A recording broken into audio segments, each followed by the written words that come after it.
Welcome to today's session.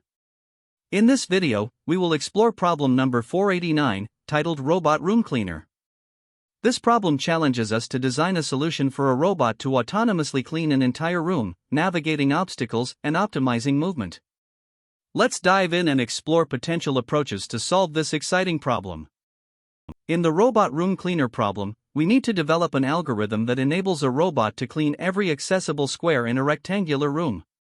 The robot is equipped with an interface that provides methods to move, turn, and interact with its environment. It starts at a specific position and orientation, and while navigating the room, it may encounter obstacles that it cannot pass through. The goal is to ensure the robot cleans all reachable areas in the room. To achieve this, the robot has a few essential methods. The move method allows the robot to move forward if the cell in front is open, otherwise, the robot stays in place. The turn left and turn right methods enable the robot to rotate 90 degrees without changing its position. These movement and rotation capabilities are the foundation for the algorithm we need to implement. Additionally, the robot has a clean method, which allows it to clean the cell it is currently occupying. Our task is to implement the function cleanroom robot-none. This function will use the robot's interface to clean all accessible cells in the room. Once the cleaning is complete, the robot must return to its starting position, ensuring it doesn't revisit any cell unnecessarily. There are some constraints to keep in mind. For example, the dimensions of the room and the robot's starting position are unknown, and the robot can only gather information about the cell it is currently in. Importantly, we cannot directly control the room layout or the robot's position, making the problem more challenging. Our solution must rely solely on the robot's local interactions with its environment. In terms of input and output, the function does not receive any direct input or return any output. Instead, the task is to use the given robot instance to perform the cleaning operation. To clarify this further, let's explore an example. Imagine a room represented as a 2D grid, where 1 indicates an open cell and 0 represents an obstacle. The robot starts at a specific position within this grid, and its task is to clean all open cells it can access. For instance, in a room with the following structure: 111100, 110100, 111111, the robot begins at position 1, 3, facing upward. The algorithm must guide the robot to clean all reachable 1s while avoiding obstacles. After the robot has cleaned all accessible cells, the cleaned areas can be marked with a C to illustrate the result. For example, in the first scenario we just described, the clean room would look like this: CCCC00, CC0C00, CCCCCC. Notice how all open cells that the robot could reach are cleaned, and the robot also returns to its starting position. Now, consider another example where the grid is smaller, with a structure like this: 111, 101, 111. In this case, the robot begins at position 0, 2, and is initially facing left. The algorithm must ensure that it cleans all open cells while properly navigating around obstacles. In the second example, after the cleaning process, the cleaned cells are marked as follows: CCC, C0C, CCC. This demonstrates that even in smaller or differently structured rooms, the robot successfully cleans all reachable cells. There are several constraints and considerations to keep in mind. For example, the robot's starting position is always guaranteed to be in an open cell, and it can only move to adjacent cells, not diagonally. The room can contain up to 10,000 cells, and the exact number of obstacles is unknown but limited by the total cell count. These constraints ensure that the cleaning process remains computationally feasible while presenting a realistic challenge. Finally, some edge cases include scenarios where the room consists of a single open cell, meaning the robot starts and ends in the same place without needing to move. Another case is when the room has no obstacles, forming a simple rectangular grid that the robot must clean entirely. More complex cases involve irregular room shapes, where obstacles might completely surround the robot, requiring it to navigate strategically. Additionally, if the robot starts by facing an obstacle, it must determine the correct direction to begin cleaning. These edge cases highlight the importance of designing a robust algorithm that can adapt to various room layouts and conditions while ensuring efficient cleaning of all accessible areas. To start, let's consider the brute force approach. Here, the robot attempts to explore every possible position in the room without any optimization. It cleans every cell it encounters, regardless of whether it has already been cleaned or not. While this approach might seem straightforward, it is extremely inefficient. The robot doesn't account for cells that have already been visited or obstacles that might block its path. This leads to unnecessary rework and redundant movements, making it impractical for large grids. The key takeaway here is that the robot must avoid revisiting clean cells and should handle obstacles effectively to minimize wasted effort. With brute force, the time complexity is O(m*n*k), where m and n are the grid dimensions, and k represents the number of redundant moves. This quickly becomes unmanageable as the grid size increases. On the bright side, the space complexity is O(1), since the robot doesn't store any memory of visited cells, but that unfortunately comes at the cost of efficiency. Now, an optimized approach like recursive backtracking provides a more structured way to tackle the problem. In this method, the robot explores the grid in all four directions, up, right, down, and left, while marking cells as visited. This prevents redundant exploration. If the robot encounters a blocked path, such as an obstacle or wall, it simply skips that direction. Once all directions from a particular cell have been explored, the robot backtracks to its previous position to explore other options. This systematic approach ensures that every reachable cell is visited exactly once, addressing the inefficiencies of brute force effectively. The key to recursive backtracking is understanding the constraints the robot faces. Obstacles in already visited cells limit its movement, and without a structured plan, the robot could easily get stuck in infinite loops. By marking cells as visited, recursive backtracking systematically explores the grid while avoiding these pitfalls. In terms of efficiency, the time complexity is O(m*n*, as each cell is visited exactly once. For space complexity, we need to account for the memory used to track visited cells, which is also O(m*n*. However, there's an alternative to recursion, using an iterative approach with a stack. This method simulates recursion but avoids the overhead associated with function calls. Instead, it requires explicit tracking of the robot's state, including its position and direction. While the logic is similar to recursive backtracking, implementing this iteratively can be more complex and harder to debug. The iterative method is especially useful in environments where stack memory is limited, but it comes with its own trade-offs. The time complexity remains O(m*n*, with each cell being visited once, but the space complexity now includes O(m*n*, for the visited cells and O(d) for the stack, where d represents the depth of the recursion. This alternative is worth considering, but its complexity in implementation makes recursive backtracking the more practical choice for this problem. Given the options, we've chosen the optimized recursive backtracking approach as our strategy. It strikes an excellent balance between clarity, efficiency, and simplicity in implementation. Recursive backtracking is well suited to this problem because it naturally handles the robot's constraints, such as obstacles in visited cells, while guaranteeing complete coverage of the room.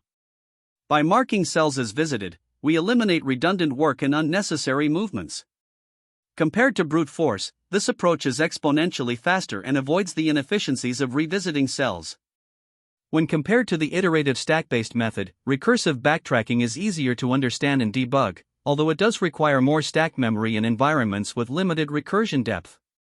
The key insight, or aha moment, came from recognizing that this problem is essentially a variation of maze traversal. Recursive backtracking is an elegant solution because it systematically explores the grid in a predefined order, such as clockwise, simplifying the robot's movement logic.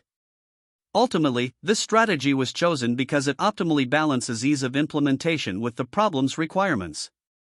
Brute force is simply too inefficient, and while iterative methods are viable, they introduce unnecessary complexity without offering significant advantages. Finally, let's summarize the complexity of our chosen approach. The time complexity is O(m*n*, where m and n represent the grid dimensions.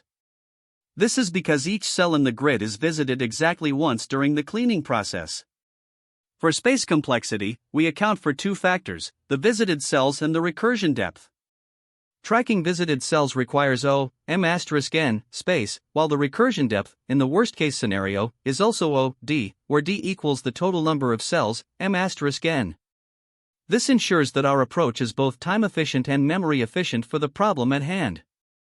To tackle the robot room cleaning problem, we begin by conceptualizing the room as a grid-based graph.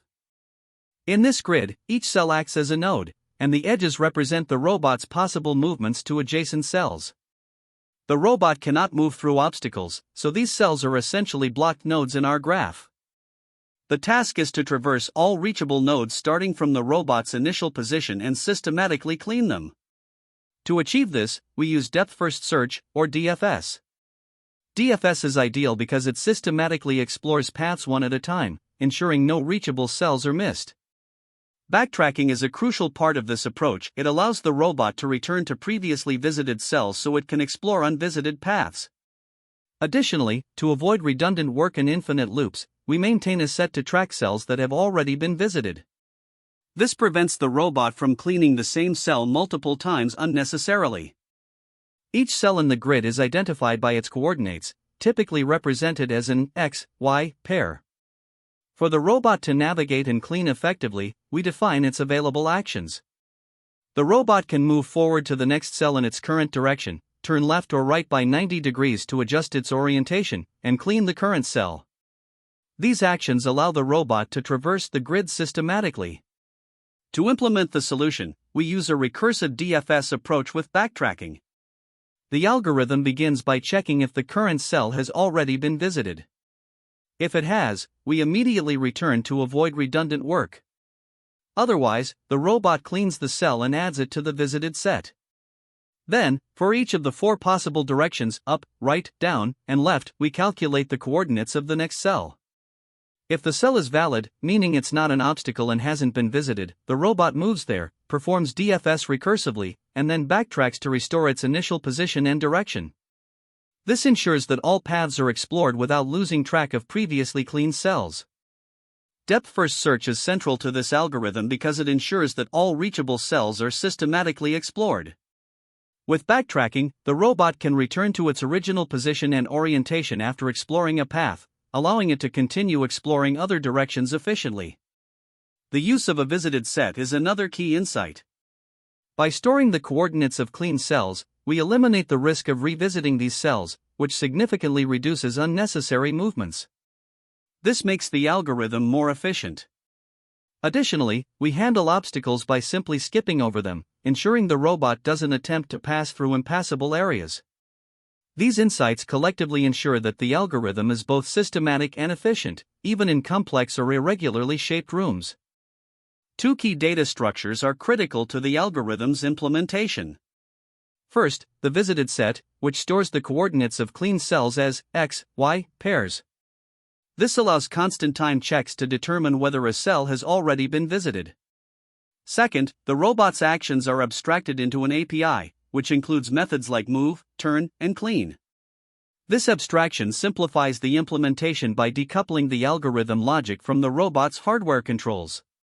For complexity analysis, the time complexity is proportional to the number of reachable cells, denoted as K.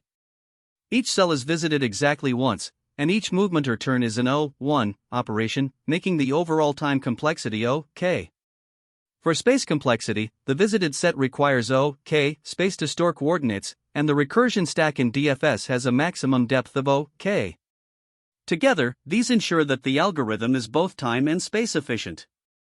The pseudocode implementation begins with the definition of the robot's API methods: move, turn left, turn right, and clean. We initialize a visited set to keep track of clean cells and define the 4 cardinal directions as coordinate offsets.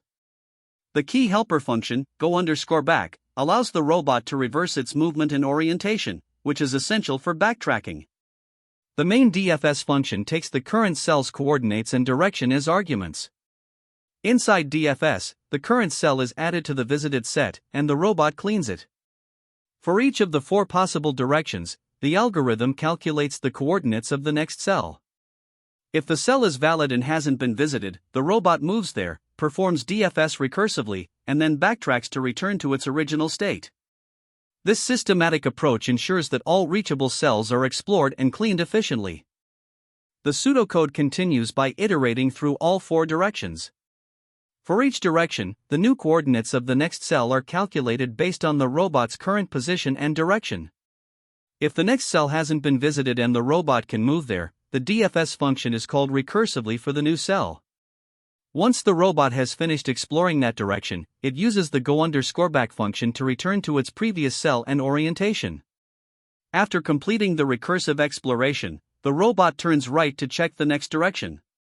This systematic process ensures that all reachable cells are cleaned while efficiently avoiding obstacles and redundant movements. By combining DFS with backtracking, the robot explores the entire grid in an organized manner, guaranteeing that every reachable cell is cleaned exactly once. Here, we begin by defining the interface for the robot. The robot class provides 4 methods: move, turn left, turn right, and clean. These methods represent the robot's ability to move forward, turn in either direction, and clean its current position. Next, we define the solution class that contains the cleanroom method. Inside this method, the first helper function we define is go_back. This function allows the robot to return to its previous position by turning 180 degrees, moving one step back, and then restoring its original orientation by turning 180 degrees again. Then, we define the DFS function, which will handle the depth-first search traversal. At the start of DFS, we mark the robot's current position as visited by adding the x, y coordinates to the visited set and then call the clean method to clean the current cell. The DFS function continues by iterating through all 4 possible directions. For each direction, we calculate the new direction and the corresponding movement offsets using the directions list. These offsets are applied to the robot's current position, x, y, to determine the next position, new_x, new_y. If the new position has not been visited and the robot is able to move to that position, we recursively call DFS for the new position and direction. After finishing the exploration of a new position, the go_back function is used to return the robot to its previous location so that the robot can continue exploring in other directions. At the end of each iteration, the robot turns right to adjust its orientation for the next direction. Finally, we initialize the directions list to represent movement offsets for up, right, down, and left, and create an empty set called visited to track visited cells. The initial call to DFS starts the traversal from the robot's starting position at 0, 0, facing up. Here, we start by defining the robot interface, which provides the methods the robot can use to interact with its environment. These include move to advance one step, turn left and turn right to rotate 90 degrees, and clean to clean the current cell. This interface is already provided by the problem, so we don't need to implement it ourselves. Next, in the solution class, we define the directions the robot can face: up, right, down, and left, represented as changes in row and column offsets. These offsets allow the robot to move in a grid-like environment. We also declare a visited set to track the cells that have already been cleaned, ensuring that the robot doesn't revisit them unnecessarily. The cleanroom method is our main entry point. It takes the robot instance as an argument and begins the cleaning process by calling a helper method, DFS. The DFS function is a depth-first search algorithm that starts at the robot's current position, marked by coordinates x, y, and an initial direction. Inside DFS, we first mark the current position as visited by adding it to the visited set and call the clean method to clean the cell. Then, we loop through all 4 possible directions, calculating the new direction by incrementing the current one and taking the modulo by 4 to ensure it wraps around correctly. After cleaning the initial cell, the robot turns to face the right and checks if the cell in that direction, 0, 1, is accessible. Since it is, the robot moves to 0, 1 and cleans this cell, adding it to the visited set. Now, the robot explores its surroundings to determine the next move. It finds that some cells, like 1, 1, are either inaccessible or already visited, so it backtracks to the previous cell, 0, 0. From here, the robot turns left twice, reorienting itself to face downward. It moves to the cell below, 1, 0, and cleans it. Finally, the robot moves to the last remaining cleanable cell, 1, 1, cleans it, and completes the task. At this point, all cells in the room have been cleaned, and the process concludes. In this example, the room is larger and includes obstacles, represented by X. The robot starts at position 0, 0, facing up. It begins by cleaning the initial cell and marking it as visited in the visited set. Next, it identifies that the cell to its right, 0, 1, is accessible, so it moves there and cleans that cell as well. This systematic exploration ensures that the robot marks every accessible space it visits while avoiding obstacles. As the room is more complex, the process involves more decision-making and handling of blocked paths. When the robot attempts to move to cell 0, 2, it detects an obstacle and cannot proceed in that direction. It then turns to explore alternative directions. By backtracking and trying other paths, the robot manages to move down to 1, 0, clean that cell, and continue exploring spaces like 2, 0, and 2, 1. This process illustrates how the robot systematically handles obstacles and ensures that every accessible space is reached. Once all possible cells have been cleaned, the robot concludes this example. Finally, we briefly consider a single cell room, where the robot starts and completes its task in the same cell, as there are no other spaces to explore. In the single cell room example, the robot's task is straightforward. It cleans the only cell available, 0, 0, adds it to the visited set, and ends the process. This simple example highlights the base case of the algorithm. Across all examples, we see some key insights. First, the robot relies on backtracking to systematically explore all directions. After cleaning a cell, it returns to previous cells to try unvisited paths. Second, direction control is achieved using a directions array, which ensures the robot explores in a consistent clockwise order. Unvisited cells are prioritized, and obstacles are avoided. Finally, the process terminates once all accessible cells have been visited and cleaned. Through these strategies, the robot effectively handles rooms of varying complexity, from small grids to larger layouts with obstacles. The time complexity of the solution is determined by the number of accessible cells the robot explores. Since the robot only visits each accessible cell once, the total number of cells it processes is equal to the total number of cells in the grid, n, minus the number of obstacles or blocked cells, m. For each cell, the robot performs a fixed amount of work, cleaning the cell, which is a constant time operation, and attempting to move in all 4 possible directions. Each movement attempt involves at most 4 calls to the move function and 4 turns, all of which are constant time operations.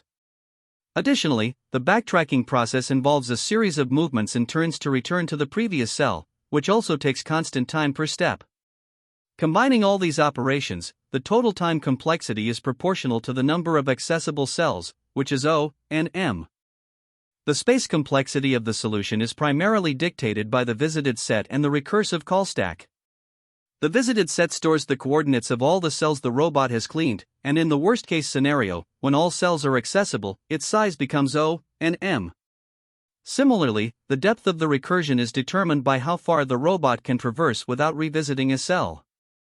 In the worst case, this depth could reach the total number of accessible cells, again leading to a recursive stack size of O and M. Beyond these, there are no significant memory allocations, so the overall space complexity is dominated by the visited set and the recursion stack, resulting in O and M. When comparing this solution to a brute force approach, the difference is striking. A brute force method would involve exploring all possible paths in the grid without keeping track of visited cells. This could result in exponential time complexity, O, 4 to the power of k, where k is the number of accessible cells, as the robot would revisit cells multiple times and branch out in 4 directions at each step. The optimized approach, however, eliminates redundant exploration by using the visited set. This ensures each cell is processed only once, reducing the time complexity from exponential O, 4 to the power of k, to linear O and M, which is much more efficient and tailored to the problem's requirements. The best, average, and worst cases for this algorithm reveal how the complexity adjusts to different scenarios. In the best case, where all cells except the starting one are blocked, the robot only cleans the starting cell, resulting in O1 time and space complexity. In the average case, the robot explores a subset of cells that are accessible, leading to O and M time and space complexity. In the worst case, where all cells are accessible and there are no obstacles, the robot must traverse and clean every single cell, resulting in O(n) complexity, where n is the total number of cells. This efficiency is ensured by the visited set, which guarantees that each cell is cleaned only once, and the constant time operations performed per cell. The recursion depth, proportional to the number of accessible cells, further contributes to the O and m, space complexity. Together, these factors confirm the algorithm's optimality in handling various grid configurations. One of the most common mistakes when solving this problem is not handling edge cases properly. For example, the robot may encounter boundaries or obstacles, and if your solution doesn't account for these, it could result in infinite loops or incorrect outputs. Always ensure that the robot stops or backtracks appropriately in such situations. Another frequent issue is improper backtracking implementation. It's crucial to reset the state of visited nodes during backtracking, so the robot's position and direction are restored correctly after exploring a branch. Inefficient exploration is another pitfall. If the robot revisits clean cells or explores redundant areas, it wastes computational resources. To avoid this, use a visited set to track which cells have already been cleaned. Finally, incorrect handling of directions can cause incomplete exploration. Make sure you have clear logic for managing the robot's orientation, such as using a direction array or modular arithmetic to handle rotations effectively. Overcomplicating the recursive logic is another area to watch out for. Adding too many conditions or deeply nested loops within the recursive function can make your code difficult to debug and maintain. Aim for clean, modular recursion for better readability. This problem is a great test of recursion, backtracking, and grid-based traversal, so understanding these concepts is essential. Depth-first search, or DFS, is particularly important here. To optimize your solution, focus on minimizing redundant exploration by marking visited cells and prioritizing unvisited directions. Efficient state management will make your solution more effective. For debugging, use print statements or logs to track the robot's position and direction during recursion, especially when testing edge cases. In interviews, clean and well-structured code is key, and you'll often be asked to explain your approach clearly. Be prepared to discuss the trade-offs between time and space complexity in your solution. This problem is closely related to others that involve backtracking and grid-based traversal. For example, LeetCode 37, the Sudoku solver, and LeetCode 51, the in-queens problem, both rely heavily on backtracking and recursion. Additionally, LeetCode 200, number of islands, is another grid-based DFS or BFS problem that shares similar traversal concepts. While recursion is the most common approach for solving this problem, you could also consider an iterative method. By using a stack to simulate the robot's movements, you can avoid issues related to recursion depth in some programming languages. However, this approach may be slightly more complex to implement. Another alternative is to use breadth-first search or BFS for level-by-level exploration. While BFS is less common for this particular problem, it can be beneficial in scenarios where shortest path calculations are needed. The trade-off is that BFS typically uses more memory because it requires a queue. In certain cases, you might consider heuristic-based exploration to optimize the robot's movements. For instance, you could prioritize directions that lead to areas with fewer obstacles. While this approach is less common in standard interview settings, it can be useful in specific real-world scenarios where efficiency is critical. The trade-off here is that adding heuristic logic increases the complexity of your solution, which may not be necessary for basic implementations. Always weigh the benefits of heuristics against the added complexity to determine if they're appropriate for your use case. Great job following along. To summarize, we tackled the robot room cleaner problem by using a depth-first search approach with backtracking, which allowed us to navigate the grid efficiently. This problem highlights the importance of recursion and visited sets when working with grid-based traversal problems. Thanks for watching, and don't forget to like, share, and subscribe for more tutorials. See you next time. That's the end of this tutorial. I hope you found this explanation helpful for understanding the solution to this LeetCode problem.